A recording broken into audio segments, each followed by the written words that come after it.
Something you may not realize when you come into my shop is that all this stuff was made by me. I make the journals, I sew the snippet rolls, I sew the brooches, and I guess in a world where everything seems to be manufactured, it is unusual to see it made by hand. So I want to share with you today some of the process that I go through to create these things. It takes time. Sometimes it's painful, but it is so worth it to me. Take, for instance, this is my mushroom journal. My husband took the picture of the mushrooms, and I printed them out and turned them into this journal. It is an extra wide spine than the regular journals that I make, and it has 4 sections of different types of paper. There's writing paper, that's drawing paper there in white. There's graph paper. And then at the back end here I have some decorative paper. And the binding is elastic, so all these pages can be moved or removed or added. And I also have made a bag to go with it, so that it is kind of like a fun type of field notes journal. And I also made kind of a silly poem to go with it.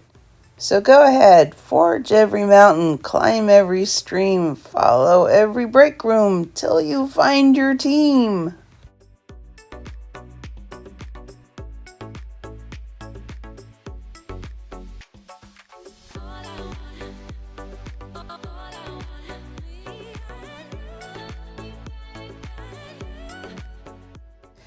And I have a secret to share with you. Up until recently, I've hated sewing in signatures because I could never get them tight enough. Well, I have these little journals that I've just added to my shop, and I have conquered the sewing in of signatures. Finally, the masquerade, the palisade, the escalade is over. It's simple now, the life less loud, calm in fields of clover. Wow, can a journal do all that?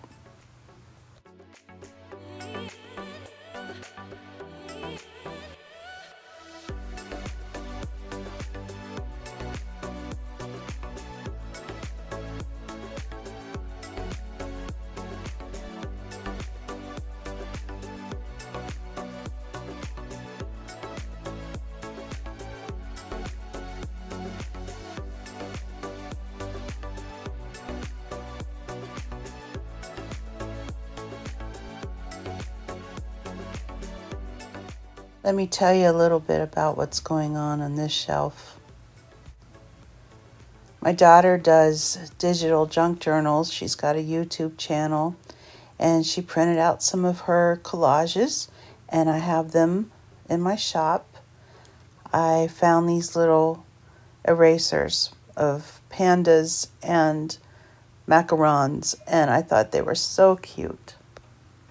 And I've added one of my micro journals to every package.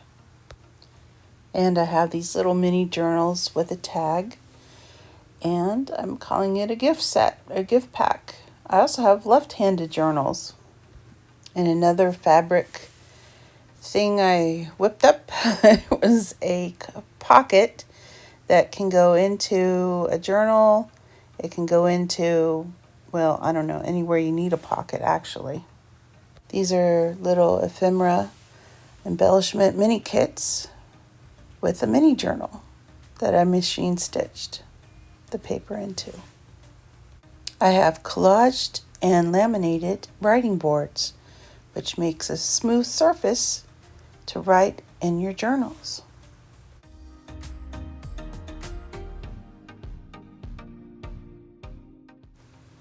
And then these are some more mini journals and tag.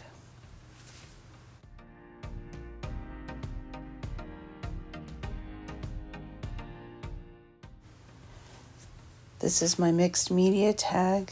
I do what I want. Oh man, I wish I was a mermaid.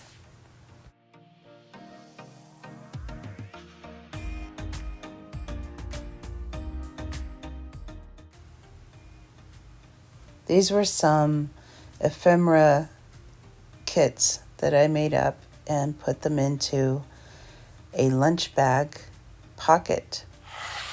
I want to tell you about my whimsical brooches. Now, all of this was thrifted and gifted material.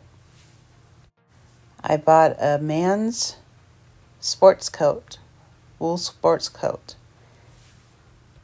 at the thrift store, and I put it in hot water in my washing machine and in the dryer, and apparently that's what you do to felt it. Yeah, that was the first time I've ever done that. And so I used it to back my little brooches that have a pin.